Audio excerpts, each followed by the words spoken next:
Сайн байна уу? Танд энэ өдрийн мэндийг хүргэе. Уука байна. Өнөөдрийнхөө энэ бичлэг дээр би нэгэн асуултанд хариулах хүсэлтэй байна. Ямар асуулт вэ гэвэл эмч намайг бясалгаж сур гэж үүрэг даалгавар өгсөн байдаг. Даанч би огт төвлөрч чадахгүй байна. Яаж төвлөрч сурах вэ гэдэг асуулт байгаа. Хэрвээ та энэ асуудалтай тулгарч байгаа бол энэ бичлэгийг заавал эхнээс нь ахуулаад дуустал үзээрэй.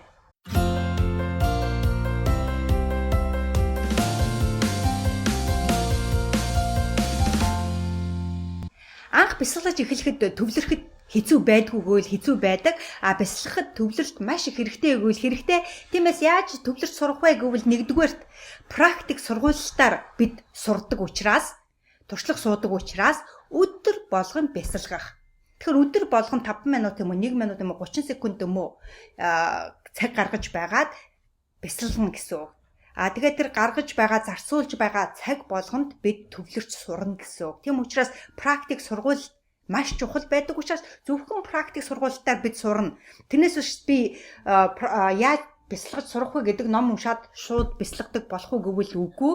Өдөр тутмын практик сургуультаар бид бясалгаж сурах учраас энэ маш чухал учраас өдөр болгон бясалгах цагийг өөртөө гаргаад тэр цагтаа бясалгана гэсэн үг. Тэгээд бясалгах тэр явцдаа чадсан ч гэсэн хамаагүй, чадаагүй ч гэсэн хамаагүй, төвлөрсөн ч гэсэн хамаагүй, төвлөрөөгүй ч гэсэн хамаагүй 2 минут бясалгана гэж цаг гаргасан бол тэр 2 минутаа дуустал нь бясалгахыг санал болгож байна. Ингээ 2 дугаарт багаар эхлээрэй.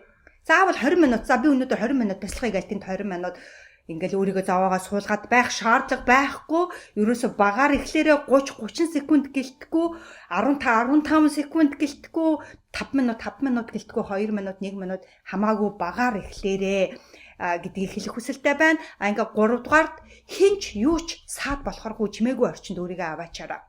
Ягаад гэвэл бид анх бясалгаж сурж байхад анхаарал маш хурдан сарндаг учраас нэг жижигхэн чимээнд ч юм уу те нэг жижигхэн дуу авианд бид нэр анхаарал сарндаг учраас аль болохоор өөрийгөө дуугүй тийм чимээгүй хинч юуч саад болохооргүй тийм газар аваачиж агаад бясалгахыг хичээгээрэй. Ингээд 4-р бясалгахаасаа өмнө сэрүүлэг тавих тийм ээ. Хэрвээ та өнөөдөр 20 секунд бясалгахыг гэж байгаа бол 20 секундны сэрүүлэг тавина. 3 минут бясалгахыг гэж бодож байгаа бол 3 минутны сэрүүлэг тавьж байгаад бясалгаж эхлээрэй. Яагаад гэвэл сэрүүлэг тавиагүй тохиолдолд бид нэр за одоо хэдэн минут болж байгаа гэд байнга анхаарлаа сарниж нөгөө цагаа ингээ хардаг учраас сэрүүлэг тавьсан байгаад тэгтээ тэргүй сэрүүлэг дуурна гэдгийг мэдж байгаа учраас тэр өгөгдсөн цагтаа тайван бясалгах боломжтой байдаг юм шүү. Ингээд бясалгаж эхлэхэд бид юу анхаарах вэ гэвэл би 3 зүйлийг санал болгож байна. Нэгдүгээрт юу вэ гэвэл бясалгахаасаа өмнө тийм ээ өөрийгөө тухтай газар аваачиж суулгаж байгаад 1-ээс 100 хүртэл тоолоод 100-аас 1 хүртэл тоолж сурах. Тэгэхээр эхний өдөр ерөөсөө нүдэн анжаагаад 1 2 3 4 5 6 7 8 гээд 100 хүртэл тоолно. Ингээд 100 хүртэл тоолох явцдаа тэр тоо бүрээ тархиндаа дүрслээд тийм ээ 1 гэхээр 1-ийн тоог хараад 2 гэхээр 2-ын тоог хараад уншаад тэгээд 100-аасаа доошоо ургуулад тийм 100 99 98 97 96 95 94 93 92 91 гээд доошоо ургуулад 1 хүртэл тоолоороо. Энэ надад маш их тус болсон. Би анх бясалгаж сурч яхад мөн ялгаагүй энэ тоо бас эхний 7 хоног тоолж байсан. Ангис тооснороо өөрийгөө тогтож суулгаж чаддгаас гадна анхаарал төвлөрүүлэхэд маш их тус болдог юм шүү эхний арга. Хоёр дахь арга юу вэ гэвэл амжилтын тарныг авна. Өөртөө тохирох амжилтын 2-3 амжилтын тарныг сонгож бичиж агаад тэрийг өөртөө сануулад жишээ би амжилттай хүн гэвэл ерөөсөө 20 секунд. За 1 минут сэрүүлэг тавилаа. Тухтай газар очиж суулаа 1 минутны сэрүүлэг тавилаа, нүдэн анлаа. Би амжилттай хүн, би амжилттай хүн, би амжилттай хүн, би амжилттай хүн гэж сэрүүлэг дууртлаа. Тэрийг давчиж хэлнэ. 1 амжилтын тарин, 2 амжилтын тарин, 3 байна уу? 3-аас илүү хэрэггүй. Ерөөсөө 2-оос 3, 1-ээс 3 амжилтын тарин аваад уншиж болно. Ингээ 3 дахь нь юу вэ гэвэл амьсгал дээр анхаарлаа төвлөрүүлнэ. 100 тоолох шаардлага байхгүй, амжилтын тарин унших шаардлага байхгүй, зөвхөн амьсгаан дээр анхаарлаа төвлөрүүлнэ. Амьсгаагаа гүн аваад амьсгаан дээрээ анхаарлаа зөвхөн төвлөрүүлнэ. Ингээд энэ 3-ын аль нэгийг нь хийгээд өдөр болгон хийгээд 7 хоног үргэлжлүүлээд үз. Тэгэх юм бол та доктортой сууж чадна, мөн анхаарал төвлөрч эхлэх юм аа. Тэгээд эцсийн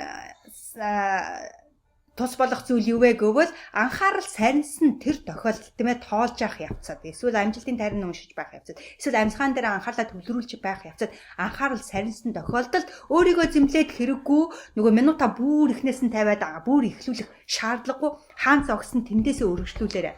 Жишээлх юм бол би 3 минутын бясалгах цагаа сэрүүлгээ тавиад чимээгүй газар өөрийгөө аваачаа те эхэллээ гэж бодъё. Тэгэхээр тоолж явах явцад би 50 гэдэг дээр анхаарал төвлөрлөө сарнилаа гэж бодох юм бол би анхаарал сарнижлаа. Тэгээд нэг хүн амьсгаа аваад 51, 52, 53 гэж цааш нь өргөжлүүлээд уншаарай. Тэгэхгүй зүгээр алдчихлаа гэж бүр ихнээс нь унших шаардлагагүй. Эсвэл алдчихлаа гэж минута бүр ихнээс нь эхлүүлэх шаардлага байхгүй. Хаан зогссон тэндээсээ өргөжлүүлээд минута дуустал өргөжлүүлээд уншаараа. Тэгээ маргааш та арай илүү сайжирсан байна. Тэрний дараагийн өдөр арай илүү сайжирсан байхыг та өөрөө хараад явах болно. Тийм болохоор энэ аргуудыг хэрэглээд үзээрэй. Энэ танд тус болох байх. Та хэрвээ таалагдсан бол цааш найз нөхдөд түгээгээрэй. Мөн доор санаа бодлоо надтай хуваалцах юм бол би маш их баярлах болно. Тэгэхээр комент хэсэгтэр комментоо заавал үлдээгээрэй. Мөн та ямар асуулт байна вэ? Тэр асуултанд чинь би хариулах хүсэлтэй байгаа учраас info@uka.com руу явуулж болно. Эсвэл энэ доор ч гэсэн над руу асуултаа илгээ бичээд үлдээгээрэй. Тэгэх юм бол би дараагийнхаа бичлэгийг таны асуултанд хариулах болно. Хүс хийхөр зөвхөн таны өөрийн хүсэл эрмэлзэл таныг амжилтанд хүргэнэ. Дараагийн бичлэг хүртэл баяртай.